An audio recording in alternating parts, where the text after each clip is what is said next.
मेरा नाम अर्थ है। मैंने कभी उस पे ध्यान नहीं दिया, कभी नहीं। मैंने उससे शादी की, लेकिन हमारी जिंदगी कभी भी एक आम शादीशुदा जोड़े जैसी नहीं रही। जब मुझे उसका रिश्ता आया तो मेरा पहला ख्याल था कि बिना मिले ही मना कर दूं, लेकिन फिर माँ बाप का दबाव इतना ज्यादा था कि मजबूरी में सोचा ठीक है, एक बार मिल लेता हूं और वहां जाकर कुछ ऐसे शर्तें रख दूंगा जो कोई भी लड़की कभी ना माने। जब पहली बार उससे मिला, वो एकदम चुप थी। ऐसा लग रहा था जैसे उसे जबरदस्ती वहां बिठाया गया हो। वो मुझसे नजरें भी नहीं मिला रही थी। मैं उसे देख रहा था, लेकिन वो नहीं। वो मेरे घर वालों के सवालों का जवाब दे रही थी, तलाक क्यों हुआ वगैरह वगैरह। लेकिन मुझे कोई फर्क नहीं पड़ रहा था। मुझे तो बस अपनी शर्तें रखनी थी ताकि मना कर सकूं। थोड़ी देर बाद जब हमें अकेला छोड़ दिया गया ताकि हम आपस में बात कर सकें, तो भी उसने कुछ नहीं कहा। वो बस चुपचाप खड़ी हुई और सीढ़ियों से ऊपर दूसरे माले पर चली गई। उसका ये रवैया मुझे थोड़ा चुभा। साफ था मेरी मर्दानगी को ठेस पहुंची थी। अरे, मना तो मुझे करना है, ये लड़की कौन होती है मुझे यूं इग्नोर करने वाली। मन में आया, अच्छा है, ये खुद ही मना कर दे, मेरा काम आसान हो जाएगा। मैं बस उसके चेहरे पर रिएक्शन देखना चाहता था जब मैं अपनी शर्तें सामने रखूंगा।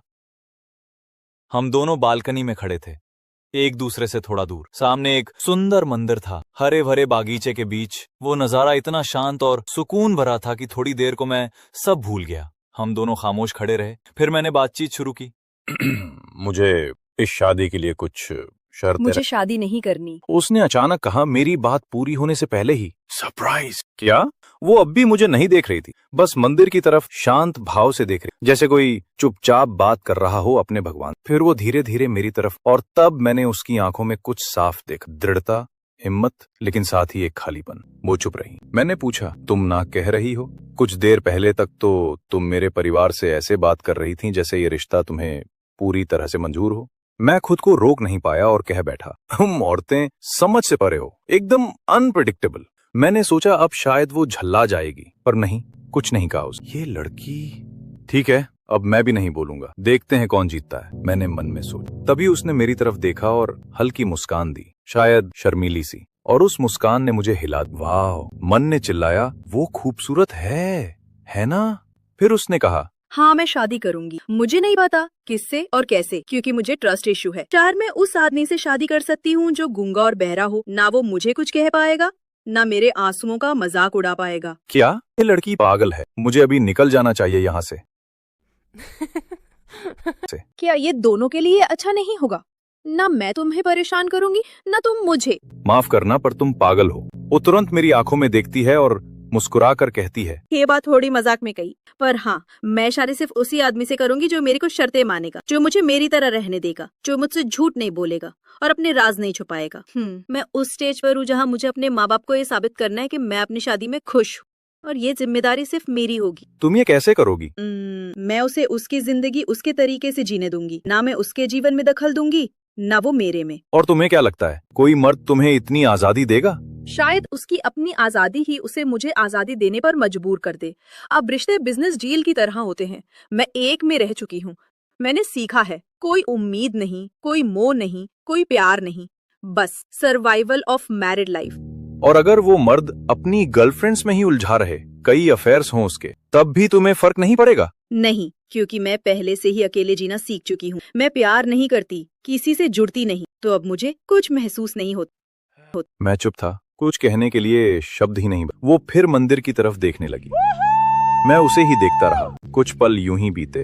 फिर उसका भतीजा भागते हुए वहां आया, अपनी गेंद ले। हम दोनों उसकी हंसी सुनकर मुस्कुरा दी। वो बच्चा फिर हंसता हुआ भाग गया। मैंने एक बार फिर अंतरा की तरफ देखा। वो मुझे देखकर मुस्कुरा दी। उसे पता था अब एक और मायूसी उसके घर वालों की झोली में डालने जा रही है। हम वापस आ गए जहां सभी लोग पहले से बैठे हुए थे। मेरे माँ पापा मुझे उम्मीद भरी नजरों से देख रहे थे। मैंने बस हल्की सी मुस्कान दी और फिर उसकी ओर देखा। वो भी मुस्कुरा दी, जैसे सब कुछ ठीक था। माँ पापा ने पूछा, तो कैसा रहा आप दोनों का समय? उम्मीद है अब हम जल्दी ही तुम दोनों को साथ देखेंगे। दोनों परिवार एक दूसरे को उम्मीद से देख रहे थे, लेकिन इससे पहले कि वो कुछ कहती, मैंने बोल दिया, माँ, पापा, क्या हम थोड़ी देर के लिए अकेले बात कर सकते हैं? मुझे आपसे कुछ जरूरी बात करनी है। मेरे इस सवाल पर जो नजरों का आदान प्रदान हुआ माँ पापा के बीच, वो सब समझ में आ रहा था, लेकिन उनके पास कोई चारा नहीं था, तो वो मेरे साथ बाहर आ गए। और इससे पहले कि वो कुछ पूछें, मैंने कहा, मैं उससे शादी करूंगा, लेकिन अभी नहीं। हम वापस लौटे और देखा कि अंतरा वहां नहीं बैठी थी। साफ दिख रहा था, जब हम बाहर बात करने गए थे, उसने भी अपने घर वालों को सब बता दिया होगा, क्योंकि उनके चेहरे पर वो खुशी नहीं थी जो होनी चाहिए थी। वो मुस्कुरा रहे थे, पर वो मुस्कान सच्ची नहीं थी। ये लड़की वाकई में पागल है। मैंने अपने माँ पापा को बात करने दी, फिर सबने मिलकर यह तय किया कि हम फैसला बाद में लेंगे और उन्हें बता देंगे। उन्होंने सहमति में सिर हिलाया। हम घर से निकलने के लिए तैयार हो गए। मेरे मन में एक पल के लिए उम्मीद जागी, शायद वो बाहर आएगी अलविदा कहने, लेकिन नहीं, वो नहीं आई। मैंने चाहा कि उसे एक बार और देख सकूं, पागल लड़की। और फिर हम वहां से निकल गए। आज 2 हफ्ते हो चुके हैं उस दिन को जब मैंने उसे पहली और आखिरी बार देखा था। शाम के 6:17 बजे थे। मेरे फोन पर एक नोटिफिकेशन आया, लेकिन मैं उस समय इतनी व्यस्त थी कि देखने का बिल्कुल भी समय नहीं था। मैं पूरे दिन का काम समेट रही थी। ड्यूटी का समय कब का खत्म हो चुका था, लेकिन मैं अब भी ऑफिस में थी। मुझे अपने काम के समय से ज्यादा देर तक ऑफिस में रुकना बिल्कुल पसंद नहीं। मैं पूरी तरह थक चुकी थी। बस अब भागकर कमरे में जाकर एक शावर लेना था और फिर चाय। हाँ, मैं चाय की दीवानी हूँ। बिना नोटिफिकेशन चेक किए, जो मुझे वैसे भी नापसंद हैं, मैं ऑफिस से बाहर निकल पड़ी और अपने हेडफोन लगा लिए। म्यूजिक और चाय ही जिंदगी है। संगीत मुझे संतुलित रखता है और चाय मुझे ऊर्जा देती है। मैंने अपने सभी पसंदीदा गाने चला दिए। आधे घंटे बाद मैं अपने रूम पर पहुंची, फिर लिया एक शावर और बनाई एक जबरदस्त कड़क चाय। भूख भी लग रही थी, लेकिन नहीं। मैं इतनी थकी हुई थी, मैं अब खाना नहीं बना सकती। ये खाना मुझे देखकर खुद क्यों नहीं बन जाता यार? थोड़ा तरस ही खा लिया कर मुझ पर। मैं तो चाय पीकर ही काम चला लूंगी। अगर मेरा बस चले तो मैं तो खाना देखकर ही पेट भर लूं। मुझे खाना बनाना बिल्कुल पसंद नहीं, और सच कहूं तो बनाना आता भी नहीं। कुछ ही चीजें हैं जो मुझे अब तक जिंदा रखे हुए हैं: चावल, आलू और मेरी फेवरेट चाय। मेरी सबसे फेवरेट चीजें। जब मेरे मम्मी पापा मेरी शादी की बात करते हैं तो मैं सोचती हूँ, कोई मेरे साथ कैसे सरवाइव करेगा? उसे भी शायद सिर्फ चाय पर ही जिंदा रहना पड़ेगा। मुझे नहीं पता, लेकिन वो जिम्मेदारी मेरी नहीं होगी। मुझे समझ नहीं आता कि लोग सिर्फ चाय पीकर खुश क्यों नहीं रह सकते। इतनी देर लगने वाले पकवान बनाने की क्या जरूरत है? मैंने होम थिएटर ऑन किया और वॉल्यूम फुल कर दिया। हाँ, मेरा पड़ोसी एक दिन मुझे मार ही डालेगा इस जुर्म के लिए, क्योंकि मैं तो उनकी शांति ही भंग कर देती हूँ इतने तेज म्यूजिक से। लेकिन पता है क्या? मुझे परवाह नहीं है। मैं अकेली रहती हूँ और संगीत और चाय ही मेरे असली दोस्त हैं। मेरा पहला प्यार है मेरे भगवान, दूसरा प्यार है मेरे माता पिता, तीसरा प्यार है म्यूजिक और चाय। चाय के साथ संगीत का आनंद लेने के बाद मैंने बर्तन धोए और फिर बिस्तर पर लेट गई। धीमे संगीत की धुन बज रही थी और मैं इतनी थकी हुई थी कि मेरी आंखें खुद ब खुद बंद हो रही थी। मुझे बस इतना पता है कि शायद आधी रात हो चुकी थी और मैं गहरी नींद में जा चुकी थी। तभी मेरा फोन बजा। एनर्जी नहीं बची थी तो मैंने इग्नोर कर दिया। मेरा सैटरडे नाइट की शांति किसी भी कॉल से ज्यादा अहम थी। जो भी है सुबह देख लूंगी कौन परेशान कर रहा था।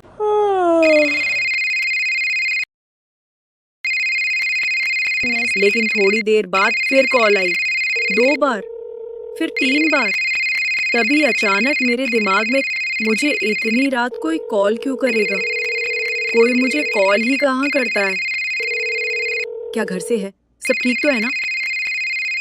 मैं घबरा गई और बिना नंबर देके ही कॉल उठा लिया। हेलो, मम्मी पापा, क्या हुआ? सब ठीक है ना? कोई आवाज नहीं। Hello, hello, mummy? यार, बोलो बेबे, डराओ मत। लगता है गलती से लग गया। मैंने सिर्फ किसी की धीमी सी हंसी सुनाई दी। मुझे गुस्सा आने लगा। आंखें बंद, नींद में डूबी हुई मैं किसी तरह बात कर रही थी। फिर मैंने कॉल काट दी। 1 मिनट से ज्यादा नहीं लगा और मैं नींद में फिर से खो गई। अगली सुबह मेरी नींद फिर से फोन की घंटी से टूटी। मुझे कभी कभी मोबाइल का आविष्कार करने वाले वैज्ञानिकों से नफरत होती है। क्या उन्होंने ये मोबाइल सिर्फ मेरी सुबह और रात बर्बाद करने के लिए बनाया है? अब भी सुस्ती में ही बिना नंबर देखे कॉल उठा लिया, जैसा कि मेरा आदत है, खासकर वीकेंड पर। हेलो, अंतरा, मम्मी, बेबे, आप पूरी रात मुझे परेशान कर रही थी। क्या तू पागल हो गई है? मैंने तुझे कॉल नहीं किया।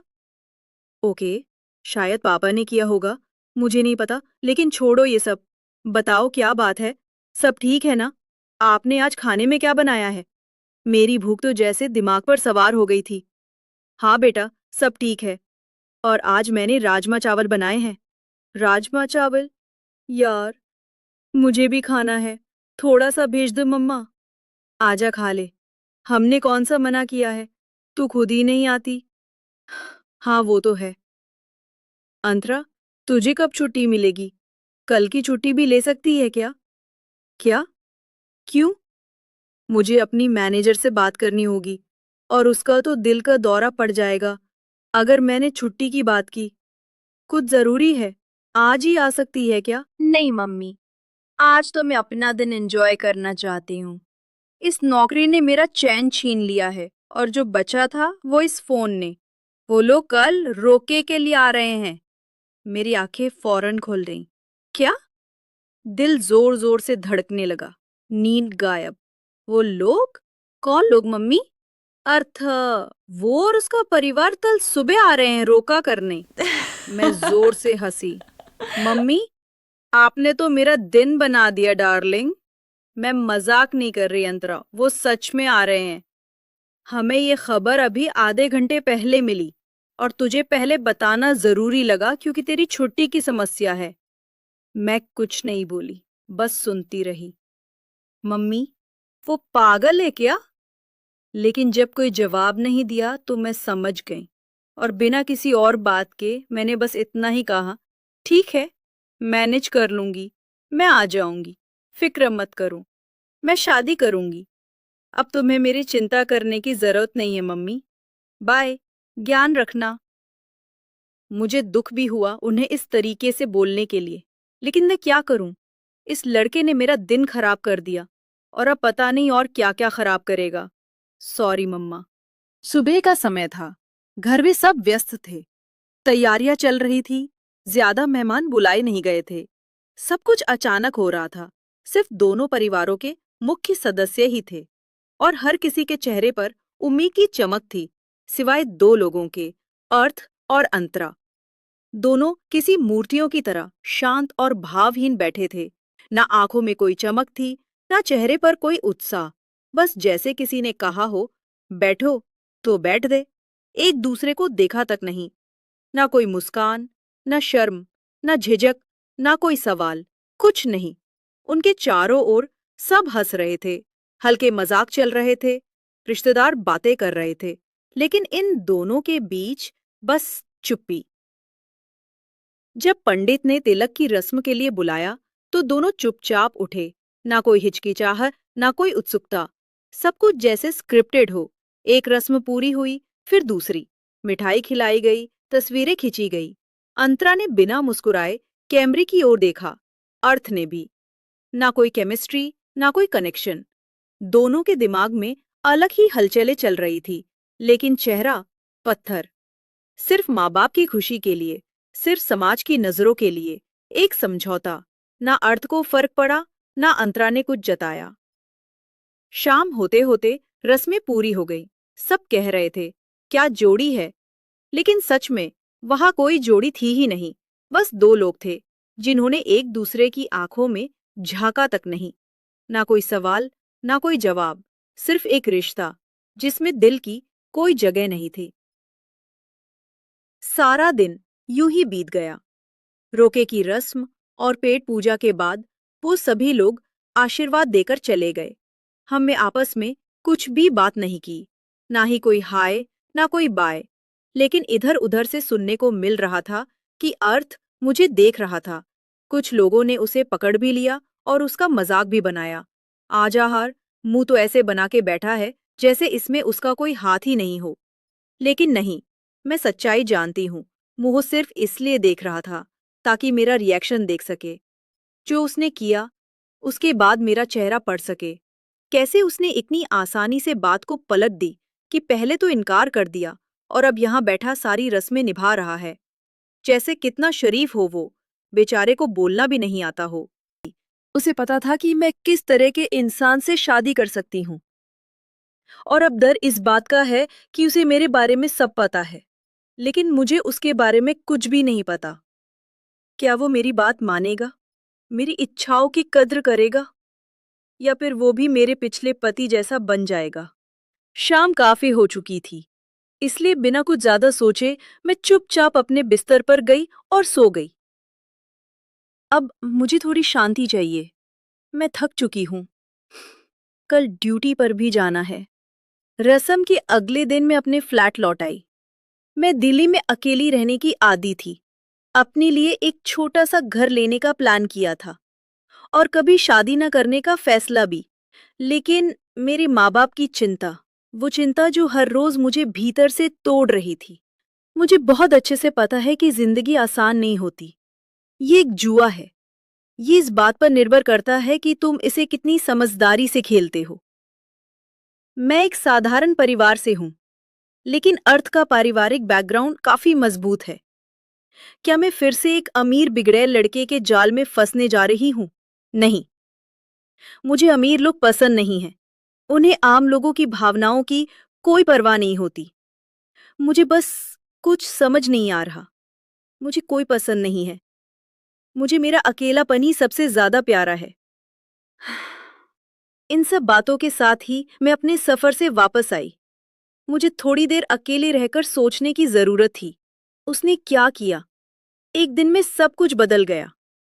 वो पागल लड़का जिसने साफ साफ नाखुशी जताई थी, उसने हाँ कैसे कह दी? क्या वो सच में ये शादी चाहता है या किसी दबाव में है? क्या मैं फिर से वही झूठ, वही इल्जाम, वही बातें सुनने को तैयार हूं कि मैंने लड़के की जिंदगी बर्बाद कर दी, जैसे पिछली शादी में हुआ था, जहां असली गुनहगार मेरा पति था? उसका झूठ, उसका धोखा, आत्महत्या की धमकियां, पैसों के लिए मेरे परिवार का अपमान, और फिर भी इल्जाम मुझ पर ही लगते रहे। मुझे दोषी ठहराया गया। मैं सच में बेवकूफ हूँ जो ये सब कुछ सिर्फ इसलिए सहती रही ताकि कल को कोई मेरे मम्मी पापा को ताने ना दे सके। देख लो, अपनी बेटी को इतनी आजादी दी थी और देखो नतीजा, एक रिश्ता तक नहीं संभाल सकी, वगैरह वगैरह।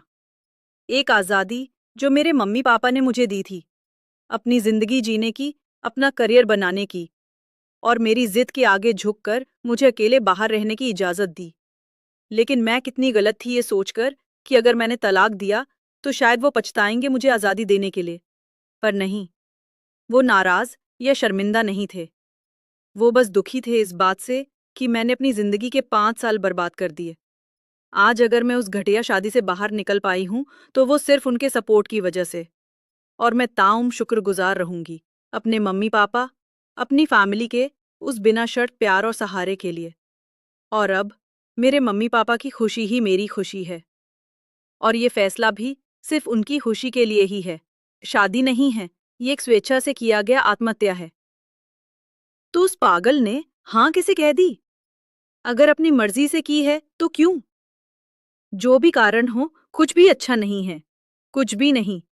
अब मुझे चाय और म्यूजिक चाहिए। लेकिन नहीं, मेरी ड्यूटी थी, तो मैं सीधे ऑफिस चली गई। शायद काम करने से ध्यान बढ़ जाए। अब मैं चाय ऑफिस में ही पीऊंगी। मैं ऑफिस पहुंची 15 मिनट लेट, लेकिन अब ज्यादा बड़े मसले हाथ में हैं। दूसरी बार सोचे बिना मैंने खुद को काम में झोंक दिया, और सौभाग्य से कोई डिस्टर्ब नहीं कर रहा था। मैनेजर छुट्टी पर थी। इन मैनेजर्स को तो जैसे अपनी मर्जी से छुट्टी मिलती है, जैसे ऑफिस उन्हीं का हो, और हमारी छुट्टियों के लिए तो इनको दौरे पड़ने लगते हैं। बेवकूफ। और अच्छा हुआ कि वो छुट्टी पर थी, वरना मेरा मूड तो वैसे ही खराब है। शादी की बात बताकर तो उसकी किडनियां ही गिफ्ट में मांग लेती। दिन यूं ही गुजर गया। रात को घर आई, नहाई, चाय पी और गानों के बीच सो गई। एक हफ्ता यूं ही रोजमर्रा की रूटीन में धुंधला सा निकल गया, और मैं शुक्रगुजार थी कि किसी ने मुझे डिस्टर्ब नहीं किया, यहाँ तक कि परिवार वालों ने भी नहीं, क्योंकि सब जानते थे मैं शादी के लिए तैयार नहीं थी। लेकिन वो भी जानते थे कि जब तक शरीर में एनर्जी है, पैसा है, तब तक लोग पूछते हैं। लेकिन एक बार बूढ़े हो गए, पैसा नहीं बचा, तो कोई नहीं पूछता। मैं अकेली थी, दुनिया नहीं। इसलिए वो चाहते थे कि मैं शादी कर लूं, ताकि बुढ़ापे में मेरा भी कोई हो, कोई अपना। इसलिए मैंने भी ये सब स्वीकार कर लिया, और एक बार फिर बिना कुछ कहे एक अनजान से बंधन में बंधने को तैयार हो गई। असली गुनाहगार मैं था। मैंने ही इस शादी के लिए दिल से हाँ की थी। उस रात मैंने उसे कॉल किया था, उसकी नींद भरी आवाज सुनी थी। मैं हैरान था। एक अजीब सी फीलिंग आ रही थी। मेरा मन खुश था, मेरी धड़कनें तेज हो रही थीं, जैसे मैं कोई स्कूल का लड़का हूं जिसका क्रश उसकी बाहों में हो। मैं तो बस देखना चाहता था कि वो कैसे रिएक्ट करेगी, या फिर उसका नंबर बिजी जाएगा। पर जो भी हो, ये तो बिल्कुल एक्सपेक्ट नहीं किया था। वो तो आधी मरी हुई सी लग रही थी नींद में। आवाज ही ऐसी थी। इस लड़की का कॉन्फिडेंस ही कुछ और है। कोई उसे फोन नहीं कर सकता सिवाय उसके माता पिता के। मैं खुद को रोक नहीं पाया और हल्की सी हंसी दबा ली। कोई शक नहीं, वो चिढ़ रही थी और गुस्सा हो रही थी। क्या उसे सच में लगा कि मैं इस दुनिया में नहीं हूं? क्या उसने सच में मान लिया कि मैंने इस शादी से इनकार कर दिया? वो एक लौती लड़की है जो मेरी जिंदगी की शर्तों पर खरी उतरती है।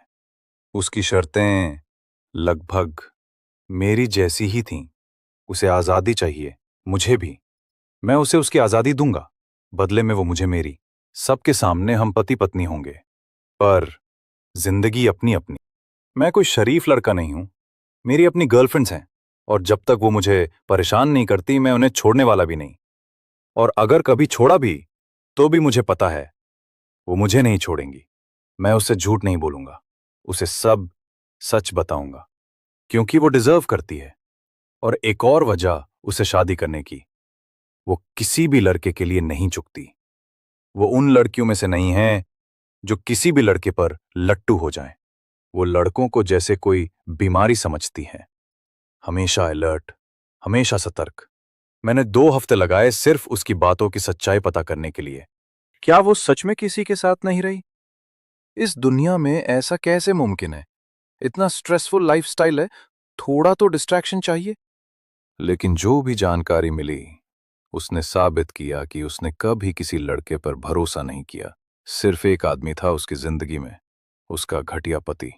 उसका वो पति जिसने उसे डिप्रेशन में धकेल दिया, धोखा दिया, धमकियां दी, अपमान किया, और अंत में उसी पर इल्जाम लगाता रहा। मुझे गुस्सा आया, पता नहीं क्यों, लेकिन उसने एक अच्छा काम किया। वो उसे छू तक नहीं पाया। एक लड़की के लिहाज से देखूं तो बहुत बुरा है, लेकिन अगर अपने लिहाज से देखूं तो ठीक ही है। आखिरकार वो मेरी होने वाली है, मेरी पत्नी। इसलिए मेरे लिए अच्छा। और वो सब सहती रही, बस इस उम्मीद में कि शायद एक दिन वो सुधर जाएगा। क्या वो इस दुनिया में रहती है या किसी सपनों की दुनिया में? बेवकूफ लड़की। मैं बिल्कुल सही तो हूं जब मैं उसे बेवकूफ कहता हूं, लेकिन नहीं, जिंदगी हमारे मुताबिक नहीं चलती। आखिरकार उसने तलाक लेने का फैसला किया और उसने उस कमीने को तलाक दे ही दिया। कभी कभी दोस्त वाकई बहुत काम आते हैं। मेरे एक दोस्त ने अपनी सोर्स से मुझे सारी जानकारी दिलवाई। वो तो जानती भी नहीं थी कि मैं 2 बार उसके ऑफिस गया और देखा वो कैसे दूसरों से, खासकर लड़कों से बात करती है। वो ज्यादा नहीं बोलती, हमेशा शांत रहती है। मैंने देखा था दोनों दिन वो लंच नहीं खा रही थी, सिर्फ चाय और गाने। मुझे लगता है उसे खाना कम पसंद है, म्यूजिक और चाय ज्यादा। मुझे यही लड़की चाहिए थी जिससे मैं अपनी जिंदगी वैसे जी सकूं जैसे मैं चाहता हूं। मुझे पूरी आजादी दे। तो मां की दुआएं रंग लाईं।